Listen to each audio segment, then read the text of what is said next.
बारिश से बेहाल बिहार के दरभंगा जिले में एक पक्का मकान गिरने की खतरनाक तस्वीरें सामने आई हैं। बताया गया कि इस मकान में करीब 10 लाख का सीमेंट रखा था और मकान के धराशायी होने के साथ ही लाखों का सीमेंट बाढ़ के पानी में बह गया। पक्का मकान गिरने की तस्वीरें डराने वाली हैं, क्योंकि बाढ़ के पानी में घिरे इस मकान की दीवार में पहले दरार पड़ी और फिर देखते ही देखते उसकी दीवारें बाढ़ के पानी में समा गई।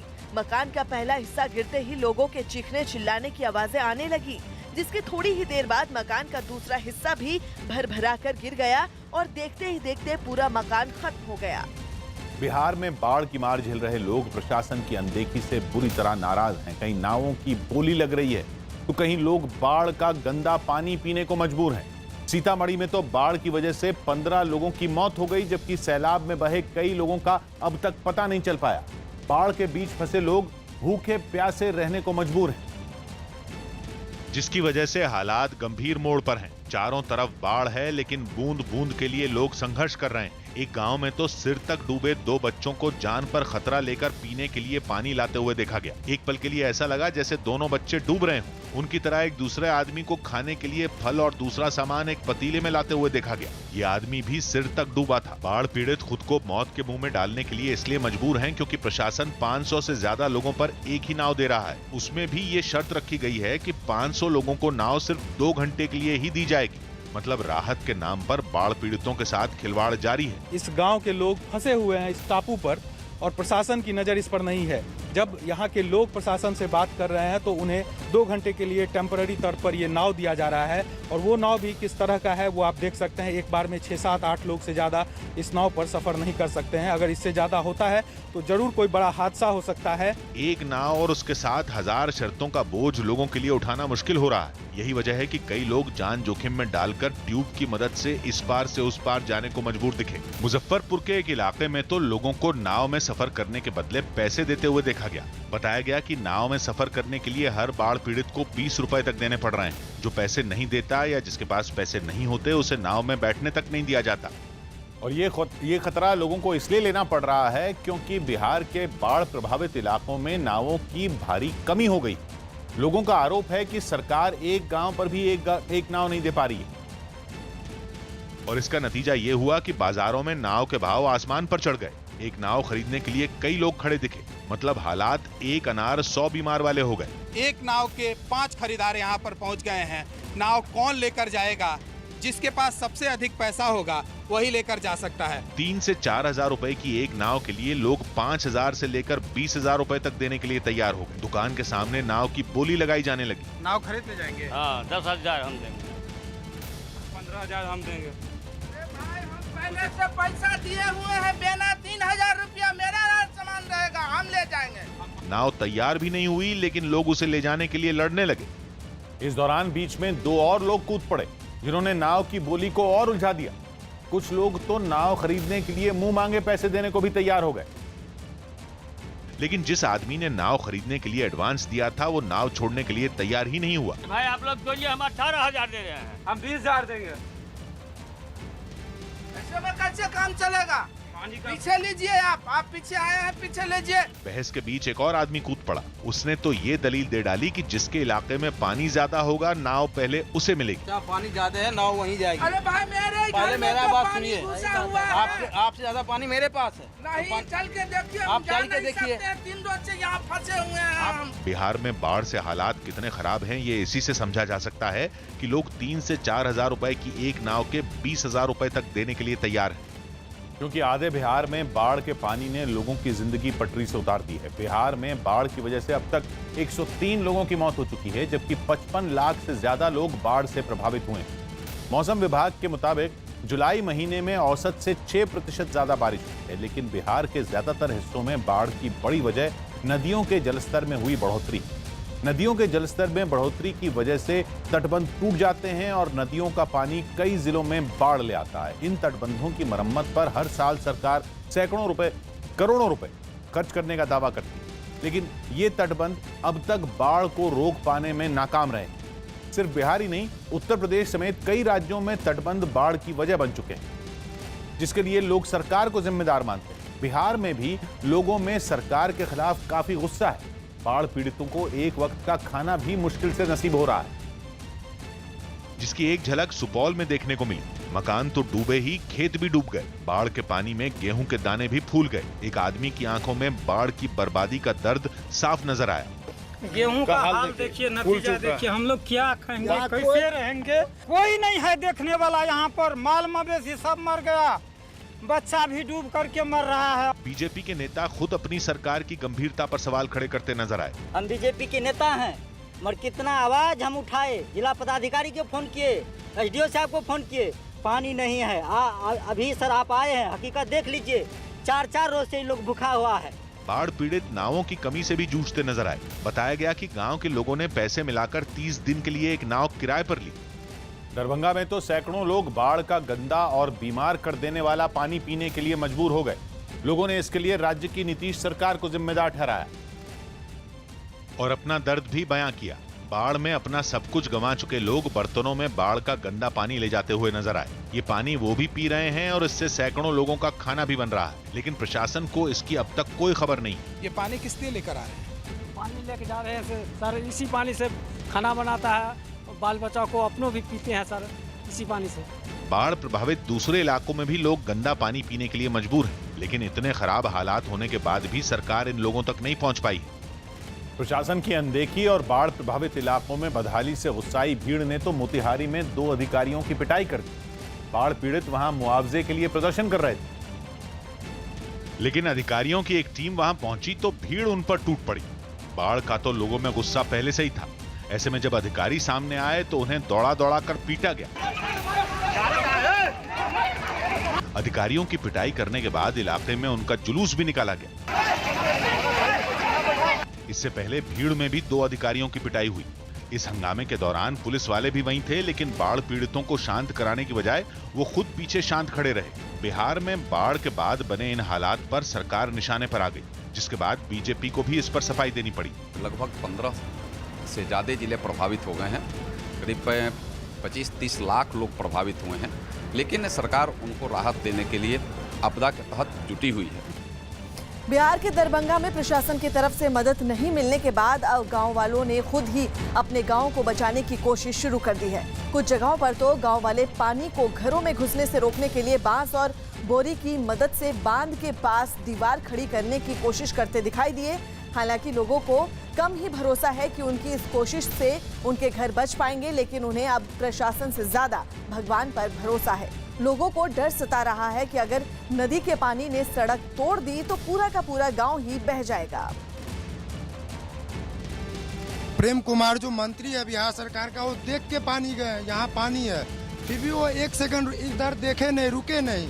अगर वो रुकते, प्रशासन को इन्फॉर्म करता तो हम लोग की आज ये जरूरत नहीं पड़ती, नहीं तो घर से फिर हम लोग को दूसरे जगह पलायन करना होगा।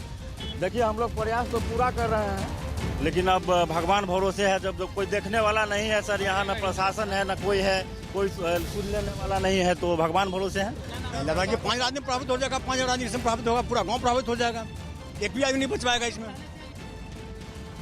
पंजाब के संगरूर में घग्गर नदी के टूटे तटबंध को ठीक करने के लिए सेना और एनडीआरएफ के जवानों के साथ गांव वालों ने भी मोर्चा संभाला। नदी के तेज बहाव की वजह से किनारे बने तटबंध का एक हिस्सा बह गया था, जिसकी वजह से बाढ़ का पानी तेजी के साथ आसपास के गांवों में घुसने लगा। तमाम कोशिशों के बाद भी तटबंध की मरम्मत नहीं की जा सकी, जिसके बाद राहत बचाव के काम में जुटी टीमों की मदद के लिए गांव वाले भी एकजुट हुए और रेत की बोरियों के जरिए कटाव को रोकने की कोशिश शुरू की गई। वहां नदी का पानी लगातार अंदर आने की वजह से इलाके की सैकड़ों एकड़ फसल पानी में डूब चुकी है। ये घग्गर नदी का वो तटबंध है जो कि टूटा था, और अभी ये देखिए पूरा का पूरा जो इलाका है उस पर जो तटबंध है वो टूटकर उसकी जो लंबाई है वो करीब 150 फीट हो चुकी है। लेकिन हालात अब भी खतरनाक बने हुए हैं। नदी के बहाव से सहमे लोगों को खेतों के साथ अपने घरों के डूबने का डर भी सता रहा है। डरे हुए लोग बारी बारी से तटबंध की निगरानी कर रहे हैं। इस बात की आशंका है कि कहीं ऐसा ना हो जहां पर हम खड़े हैं जिस तटबंध पर, ये भी कच्चा तटबंध है, ये कहीं टूट ना जाए और नजदीक ही जो दूसरा गांव है, गांव फुल्द, वहां पर कहीं ये पानी ना घुस जाए। हालात को देखते हुए सेना और एनडीआरएफ के जवानों को भी वहां तैनात किया गया ताकि जरूरत पड़ने पर लोगों तक फौरन मदद पहुंचाई जा सके। राजधानी दिल्ली में अब लोग अपने घर बैठे ही गाड़ियों का चालान भर सकेंगे। दिल्ली पुलिस ने ई चालान और ऑनलाइन पेमेंट की सुविधा शुरू की है। इस व्यवस्था के शुरू होने के बाद आप चालान रजिस्ट्रेशन नंबर के जरिए चालान ड्राइवर के मोबाइल नंबर पर चला जाएगा और डेबिट कार्ड या क्रेडिट कार्ड के जरिए चालान भरे भी जा सकेंगे। इसके साथ ही ई चालान सिस्टम से रेड लाइट पर लगे कैमरों को भी जोड़ा गया है, जिसकी वजह से नियम तोड़ने वालों का तुरंत चालान हो जाएगा। It helps us in smoothening that process of prosecution. It not only helps us in saving time, saving manpower, it also helps the traffic violator. This is going to be an important development for us. Delhi के Mahindra park इलाके में एक police वाले ने छोटी सी बात पर एक लड़के की पिटाई कर दी, जो सीसीटीवी कैमरे में रिकॉर्ड हो गई। बताया गया कि पुलिस वाले की बाइक से चोट लगने के बाद लड़के ने उसका विरोध किया, जिस पर पुलिस वाला भड़क गया और अपनी बाइक खड़ी कर उस लड़के पर टूट पड़ा। वो उस लड़के को धक्का देते हुए उस पर मुक्के बरसाने लगा। इसके बाद लड़का जमीन पर गिर गया, लेकिन वो उसे पीटता रहा। लड़के के घर की एक महिला उस पुलिस वाले को रोकने की कोशिश कर रही थी, लेकिन वो नहीं माना। इसके बाद उस पुलिस वाले के घर वालों ने आकर बीच बचाव किया। तब तक वहाँ कई लोग जुट चुके थे। तुझे तो आज मैं काफी दिनों से देख रहा था, तू तो आज मेरे हत्थे चढ़ गया। उसने ऐसा बोलकर उसने मेरा सीधा सर पे वार किया था। लड़के के परिवार ने उस पुलिस वाले पर अपनी वर्दी का रौब दिखाने का भी आरोप लगाया। धमकी देते हैं उल्टी सीधी हमारे को, कहते हैं हमारा कुछ नहीं बिगड़ सकता है, जहां तुम्हारे को जी करता है वहां चले जाओ। बताया गया कि पुलिस वाला इलाके के दूसरे लोगों को भी परेशान करता है। इलाके का हर शख्स इनके खिलाफ खड़ा हुआ है। बावजूद इसके एक घर के अंदर 3 पुलिस वाले हैं और यही वजह है कि जब तक मारपीट या दूसरे को डराने धमकाने का काम करते हैं। इस घटना के बाद आसपास के लोग काफी गुस्से में। हिंडन एयरबेस में घुसने पर वायुसेना ने एक आदमी को पकड़ा। यूपी में गाजियाबाद के हिंडन एयरबेस के प्रतिबंध इलाके में घुसने पर वायुसेना की टीम ने एक आदमी को गिरफ्तार कर लिया, जिसे बाद में पुलिस को सौंप दिया गया। बिहार के समस्तीपुर में गड्ढे में नहाने गए 5 बच्चों की डूबकर मौत हो गई। पूर्वी दिल्ली के शकरपुर में एक ही रात में चोरों ने एक के बाद एक 10 दुकानों के ताले तोड़कर लाखों का सामान और नकदी लेकर फरार हो गए। बिहार के वैशाली में सो रही एक विधवा महिला की गला रेतकर हत्या कर दी गई। वारदात को अंजाम देने के बाद हत्यारा अंधेरे का फायदा उठाकर वहां से भागने में कामयाब रहा। हरियाणा के गुरुग्राम में पुलिस ने विदेशी महिला के गैंगरेप के 2 आरोपियों को गिरफ्तार कर लिया। यूपी बीजेपी ने नए प्रदेश अध्यक्ष स्वतंत्र देव सिंह का लखनऊ पहुंचने पर बीजेपी कार्यकर्ताओं ने गर्मजोशी से स्वागत किया। मुंबई एंटी एक्सटॉर्शन सेल ने जबरन वसूली मामले में दाऊद की बहन हसीना पारकर के बेटे से पूछताछ की। राजधानी दिल्ली की कानून व्यवस्था एक बार फिर सवालों के घेरे में है। बेखौफ चोरों ने दिल्ली के शकरपुर इलाके में 10 दुकानों के ताले तोड़कर लाखों की नकदी और सामान लेकर वहां से रफू चक्कर हो गए। चोरी की ये वारदात सीसीटीवी में भी रिकॉर्ड हो गई। चोरों ने एक मेडिकल स्टोर समेत 10 दुकानों को निशाना बनाया है। ये अलग बात है कि दिल्ली पुलिस हर इलाके में पेट्रोलिंग के दावे करती है। चोरी की घटना के बाद पुलिस दावा कर रही है कि जल्द ही चोरों को गिरफ्तार कर लिया जाएगा।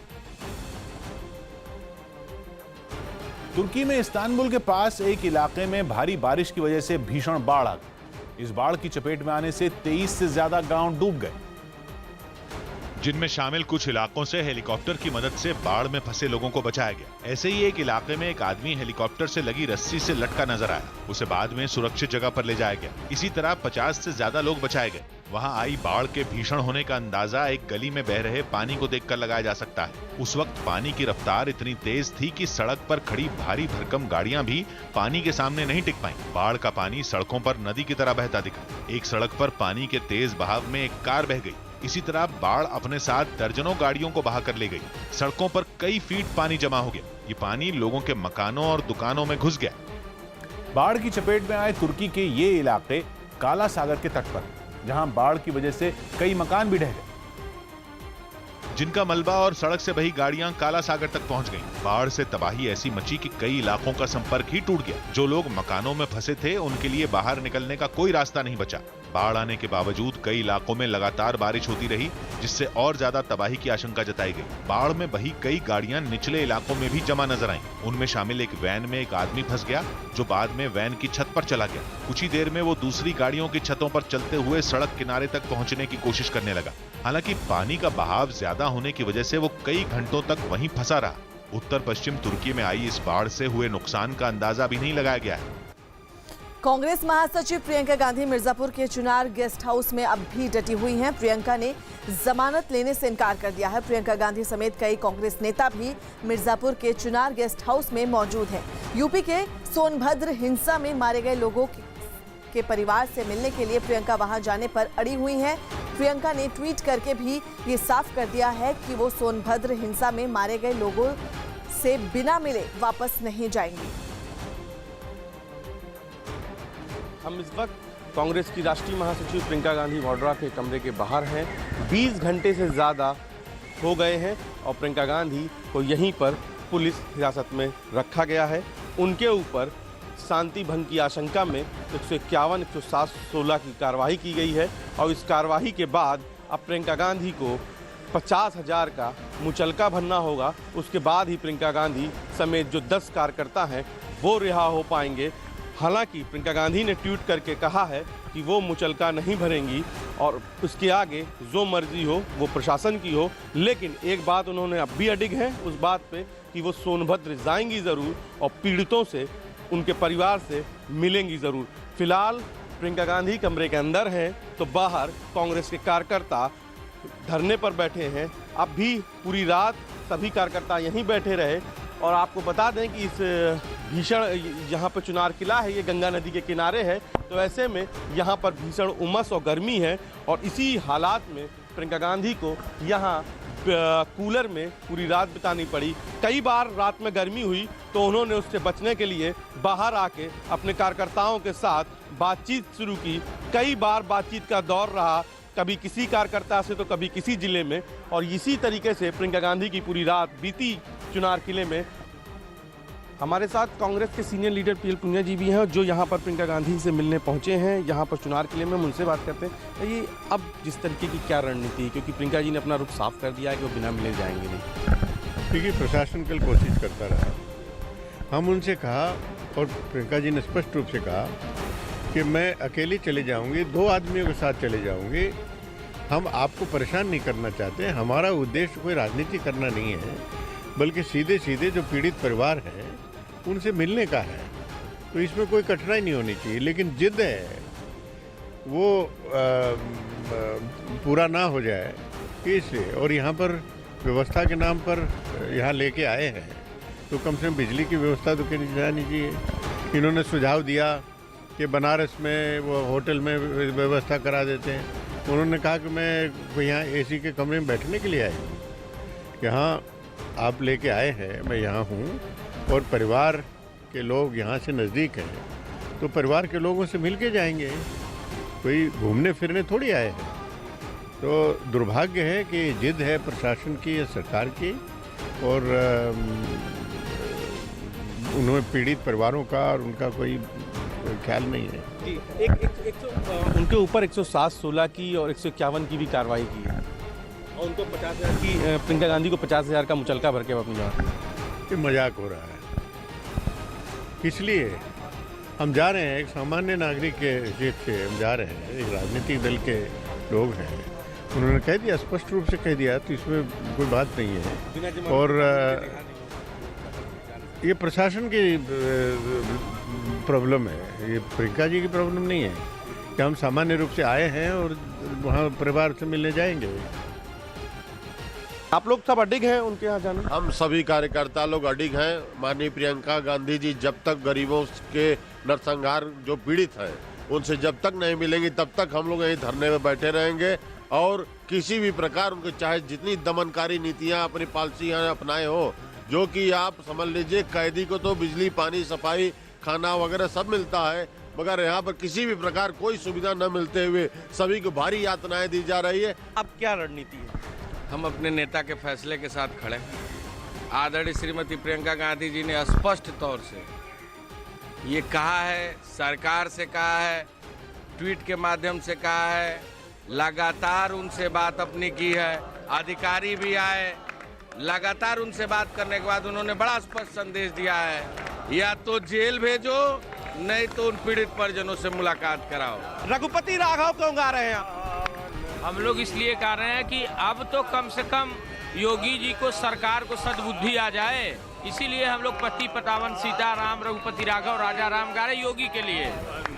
हम लोग रघुपति राघव गा रहे हैं कि योगी जी को, मोदी जी को थोड़ी सी बुद्धि मिले और वो अपने जो गरीबों के लिए दीदी आई हैं उनसे मिलना चाहती हैं तो उनको रोका ना जाए, मिलने दिया जाए। इस बीच प्रियंका गांधी ने जमानत लेने से इनकार कर दिया है। इस वक्त प्रियंका गांधी समेत कई कांग्रेस नेताओं को मिर्जापुर के चुनार गेस्ट हाउस में रखा गया है, जहां रात भर प्रियंका गांधी लोगों से मिलती रहीं। प्रियंका गांधी ने चुनार गेस्ट हाउस के लॉन में जमीन पर बैठकर लोगों की समस्या सुनी और उनका समाधान करने का भरोसा दिया। इस मुद्दे पर प्रियंका गांधी ने एक के बाद एक कई ट्वीट भी किए और यूपी पुलिस पर निशाना साधते हुए ये साफ कर दिया कि वो किसी भी कीमत पर सोनभद्र हिंसा में मारे गए लोगों के परिवार से मिले बिना वापस नहीं लौटेंगी। प्रियंका गांधी के पति रॉबर्ट वाड्रा ने भी पूरे मामले में यूपी सरकार को कटघरे में खड़ा करने की कोशिश की। वहीं इस पूरे मामले में कांग्रेस कार्यकर्ताओं ने जगह जगह पर प्रियंका गांधी के समर्थन में प्रदर्शन किया। यूपी के कानपुर में तो कांग्रेस कार्यकर्ता हाथ में पार्टी का झंडा लेकर सड़क पर उतर आए और सड़क के बीचों बीच बैठकर यूपी सरकार पर पुलिस महकमे का गलत इस्तेमाल करने का आरोप लगाते हुए जमकर नारेबाजी की गई। सहारनपुर में भी कांग्रेस के नेता और कार्यकर्ता प्रियंका के समर्थन में धरने पर बैठ गए। वहां उमस और गर्मी की वजह से कांग्रेस नेता परेशान नजर आए, जबकि यूपी के कासगंज में कांग्रेस समर्थकों ने सीएम योगी आदित्यनाथ का पुतला जलाया। बांदा में भी कुछ इसी अंदाज में कांग्रेस समर्थकों ने यूपी सरकार और पुलिस के खिलाफ अपना गुस्सा जताया। केवल यूपी ही नहीं, त्रिपुरा की राजधानी अगरतला में भी प्रियंका के समर्थन में प्रदर्शन हुआ। इन लोगों ने प्रधानमंत्री और योगी आदित्यनाथ का पुतला जलाकर विरोध किया। अभिनेत्री पायल रोहतगी एजाज खान पर मुकदमा दर्ज करवाएंगे। अभिनेत्री पायल रोहतगी ने एजाज खान पर विवादास्पद बयान देने का आरोप लगाते हुए केस दर्ज करवाने की बात कही। अपने जो शब्द उन्होंने मेरे खिलाफ बोले हैं वो वापस ले ले। यूपी के भदोही में जमीन विवाद में 2 महीने पहले हुई एक आदमी की हत्या के बाद गुस्साए लोगों ने सड़क जाम कर प्रदर्शन किया। बोलते थे चलो तो तुम्हारा सुनवाई होगा, आज तक कुछ हुआ नहीं। हमें हमारे पापा का इंसाफ चाहिए। हमें मध्य प्रदेश के बैतूल में कई महिलाओं ने बारिश के लिए शिव मंदिर में पूजा की। मान्यता है कि ये पूरे पुण्यतः जब शिवलिंग जलमग्न हो जाएगा तो बारिश जरूर होगी। हाल ही में रिलीज हुई ऋतिक रोशन की फिल्म सुपर 30 की तैयारियों का एक पुराना वीडियो सोशल मीडिया पर वायरल हो गया।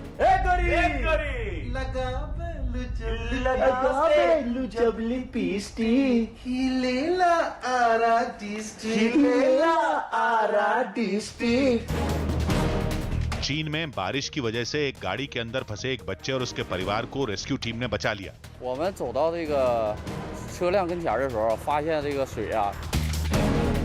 माही गिल और जिमी शेरगिल की film family of Thakurganj release हो गई। जलेबी गरम हो तो भक्के से खानी नहीं चाहिए, क्या है मुंह जल जाता है और स्वाद भी नहीं मिलता। बिहार के हाजीपुर में सोने की चेन चोरी करने के शक में लोगों की भीड़ ने एक पति पत्नी की बेरहमी से जमकर पिटाई कर दी गई। दावा किया कि पिटाई की सूचना मिलने पर पुलिस मौके पर पहुंचकर पति पत्नी को भीड़ से बचाकर ले गई।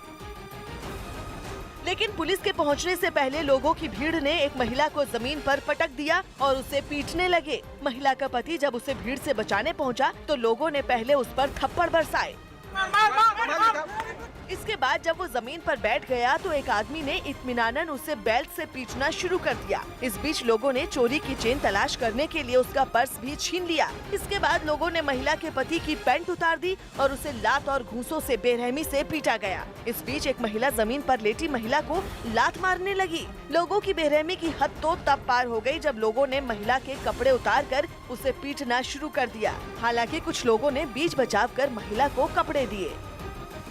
कर्नाटक में जारी सियासी संकट अब भी जारी है। राज्यपाल की तरफ से 2 बार डेडलाइन देने के बाद भी विधानसभा में विश्वास मत पर वोटिंग नहीं हुई।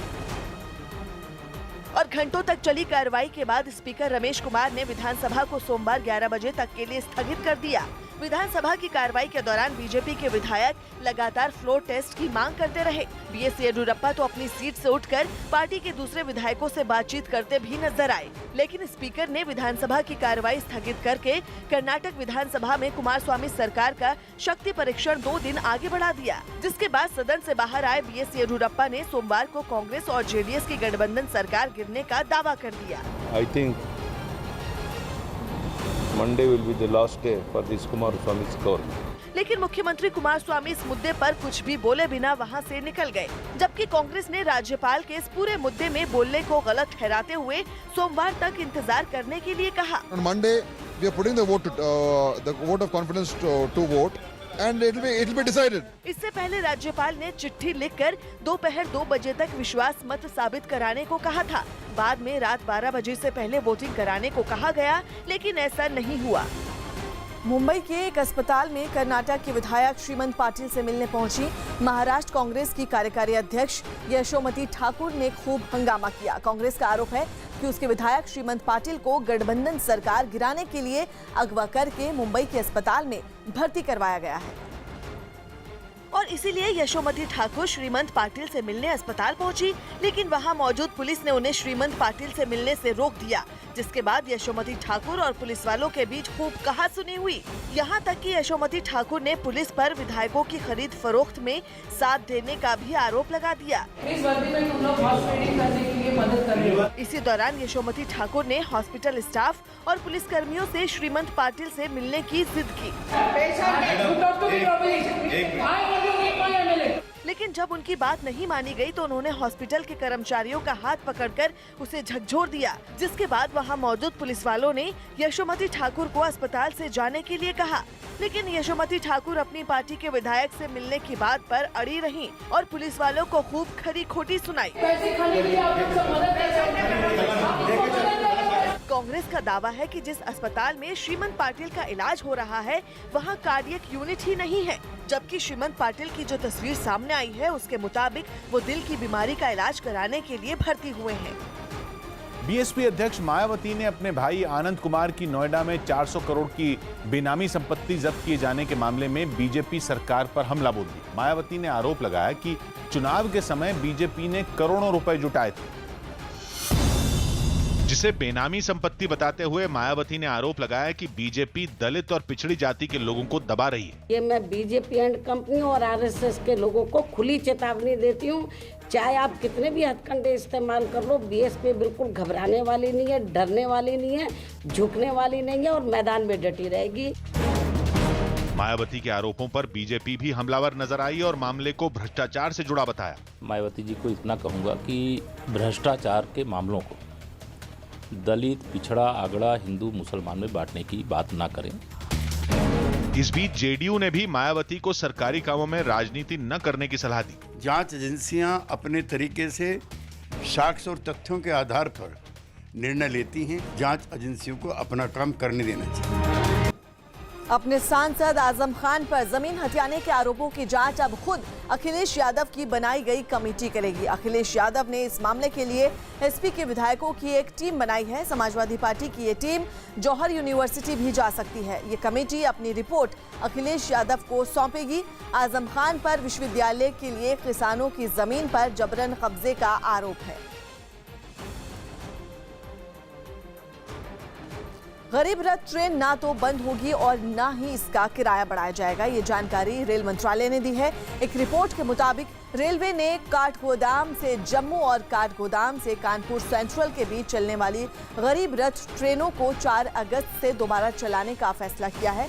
पिछले हफ्ते इन ट्रेनों को बंद कर दिया गया था, जिसके बाद ये कयास लगाए जा रहे थे कि रेलवे सभी गरीब रथ ट्रेनों को बंद करने की तैयारी में है। लेकिन इस मुद्दे पर रेल मंत्री पीयूष गोयल ने रेल अधिकारियों के साथ बैठक की, जिसमें दोनों ट्रेनों को पहले की तरह चलाने का फैसला लिया गया। बताया गया कि डिब्बों की कमी की वजह से दोनों गरीब रथ ट्रेनों को एक्सप्रेस ट्रेन में बदला गया था, जिससे उनके किराए में 30% की बढ़ोतरी हो गई थी। और अब रेलवे का दावा है कि गरीब रथ ट्रेनों में पुराने कोच हटाकर नए कोच जोड़े जाएंगे ताकि उनको आधुनिक बनाया जा सके।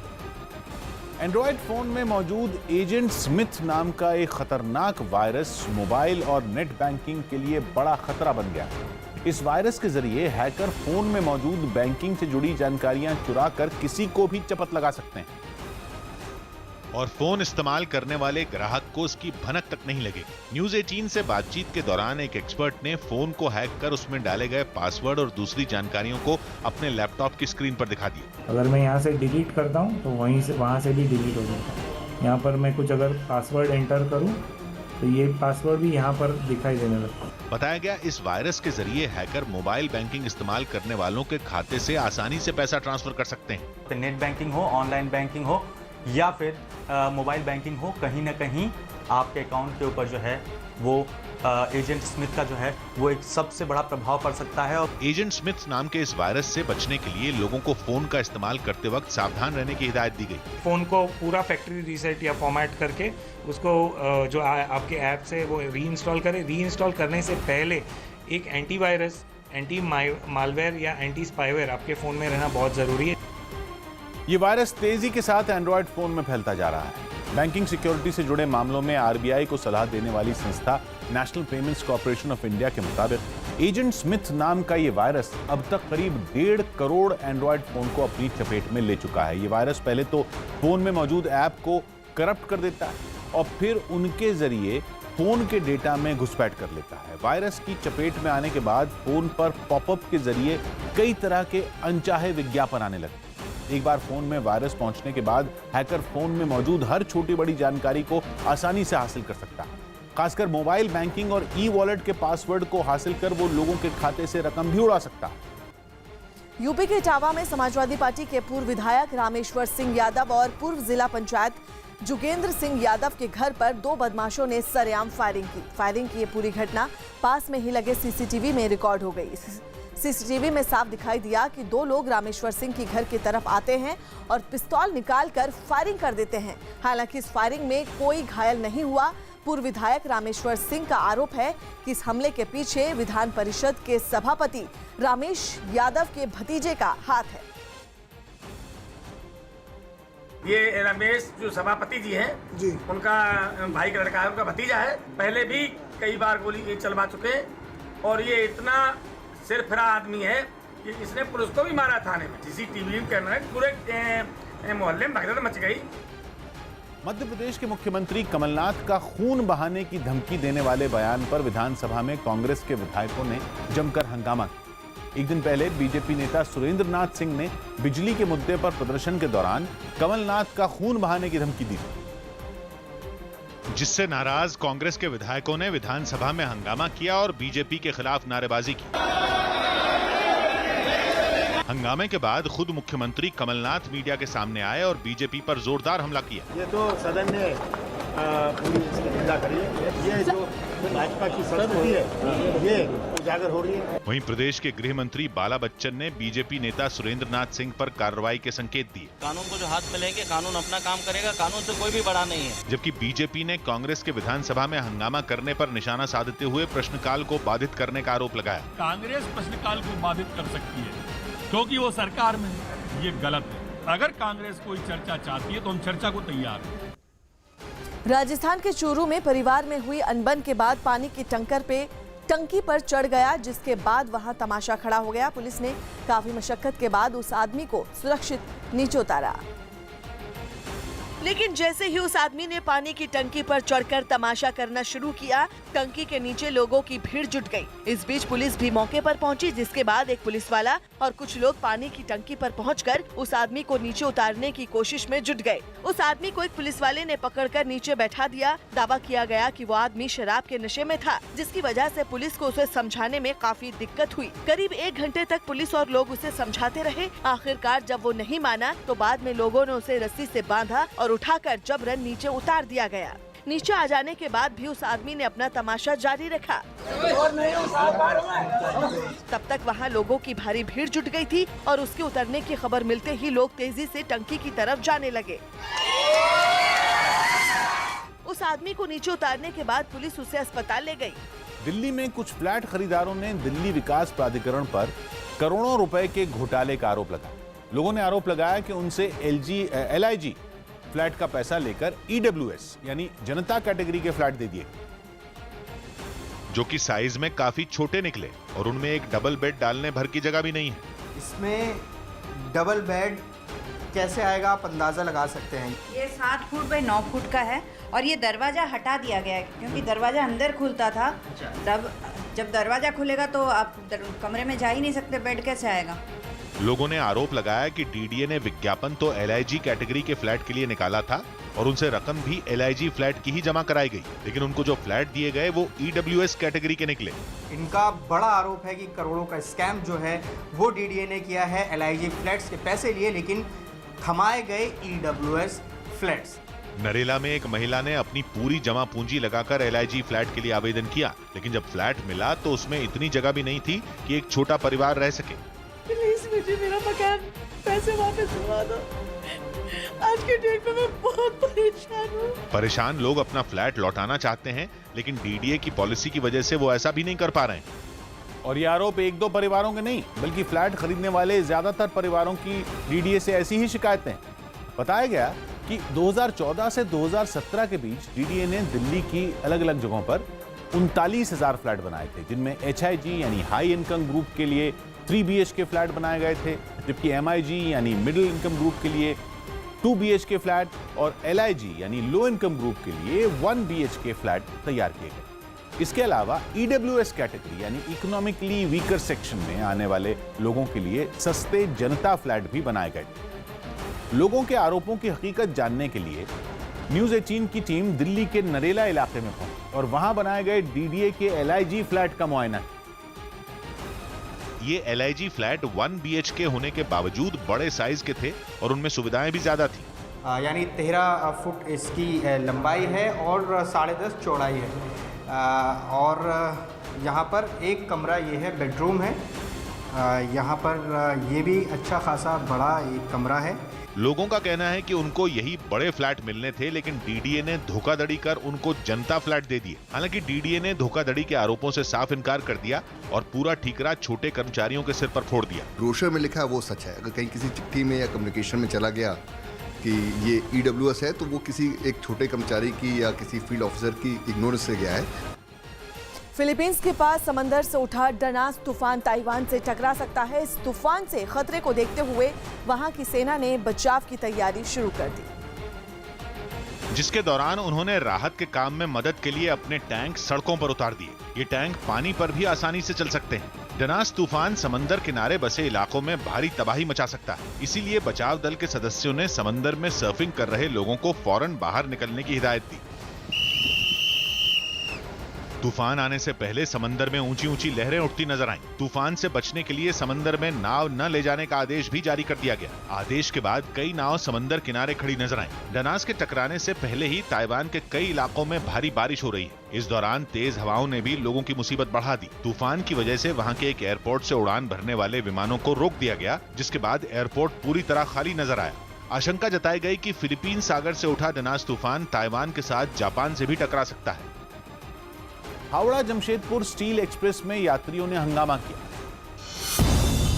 पश्चिम बंगाल के हावड़ा से जमशेदपुर के बीच चलने वाली स्टील एक्सप्रेस में यात्रियों ने खराब खाना दिए जाने का आरोप लगाते हुए हंगामा किया। जैसे खाना हम लोग खोले तो फिर बहुत ज्यादा बदबू था खाना में, तो हम लोग शिकायत किए। फिर बिहार के नवादा में शॉर्ट सर्किट की वजह से एक साइकिल की दुकान में आग लगने से करोड़ों के नुकसान की आशंका जताई गई। हम लोग सुबह उठे 5 बजे तो पूरा घर से ऊपर तक धुआं निकल रहा था। बिहार के दरभंगा में बाढ़ से परेशान कुछ लोगों पर राहत और बचाव के काम में लगी SDRF की गाड़ी से सामान लूटने का आरोप लगा। हम लोग मदद के लिए आए हैं पब्लिक को, और वो लोग समझे नहीं है। एक वीडियो के जरिए धर्म के नाम पर लोगों को भड़काने के आरोप में गिरफ्तार किए गए एजाज खान को मुंबई की एक अदालत ने 1 दिन की पुलिस हिरासत में भेज दिया, जबकि उनकी पत्नी ने उन्हें फंसाने का आरोप लगाया। I want justice for my husband because people are going against him. भूमि पेडनेकर ने लखनऊ में एक फिल्म की शूटिंग के दौरान कार्तिक आर्यन और दूसरे कलाकारों के साथ अपना जन्मदिन मनाया।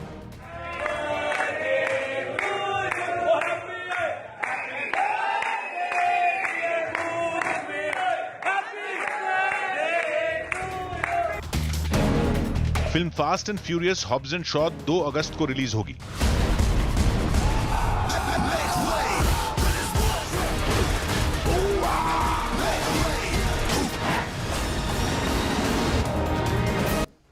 एथलीट हिमा दास ने अपने शानदार प्रदर्शन के दम पर 15 दिन में 4 गोल्ड मेडल जीतने का कमाल कर दिखाया। News18.com की रिपोर्ट के मुताबिक हिमा दास ने बुधवार को चेक रिपब्लिकन में टाबोर एथलेटिक्स मीट में 200 मीटर दौड़ 23.25 सेकंड में पूरी कर चौथा गोल्ड मेडल हासिल किया। इससे पहले 2 जुलाई को पोलैंड में हुए पोजनान एथलेटिक्स ग्रैंड प्रिक्स में हिमा ने 200 मीटर की दौड़ 23.65 सेकंड में पूरी कर इस दौड़ का पहला गोल्ड मेडल जीता था।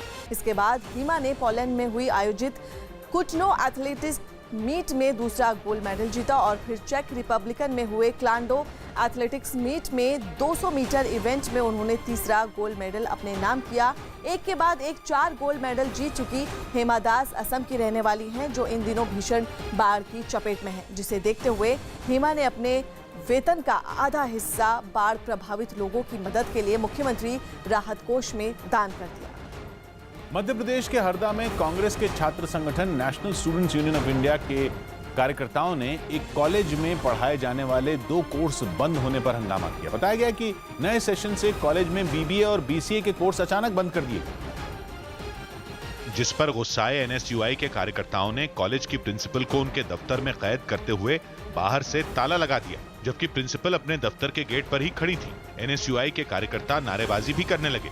भारत माता की जय। इसके बाद वो उनके दफ्तर के बाहर ही धरने पर बैठ गए। छात्रों के भविष्य की बात है, हम जब तक यहाँ से नहीं उठेंगे जब तक कॉलेज यहाँ से लिख के नहीं भेजे कक्षाएं चालू की जाए। हालांकि कॉलेज की प्रिंसिपल ने दोनों कोर्स के बंद होने का दोष प्रशासन पर मढ़ दिया। आपकी शासन ने बंद कर दिया कि 25 सीट होना कंपलसरी है। अब बच्चा है, बच्चे पर डिपेंड करता है कि उसको लेना है या नहीं लेना है। बताया गया कि जब प्रिंसिपल ने इस मामले में शिक्षा विभाग को पत्र लिखकर भेजा, तब जाकर एनएसयूआई के कार्यकर्ताओं ने उनके दफ्तर का ताला खोला।